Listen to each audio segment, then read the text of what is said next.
how to unprivate your account on Twitter. So first of all, what you need to do, you need to go ahead to your App Store or Google Play.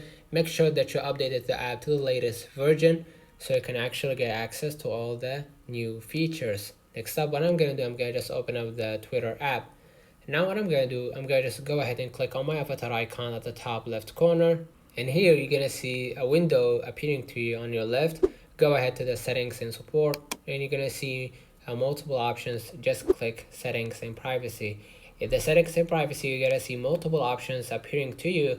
Just simply go ahead to the privacy and safety.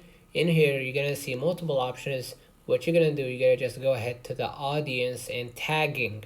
So I'm going to click on it, and here you're going to see two options: protect your posts and videos. So in order to make my account unprivate, what you're going to do, you're going to just toggle this one off.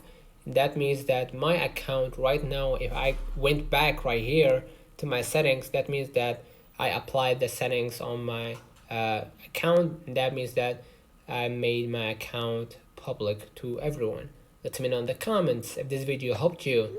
Don't forget to like and subscribe. Turn on the notification bell to receive every video we upload. Thank you for watching. See you in the next one.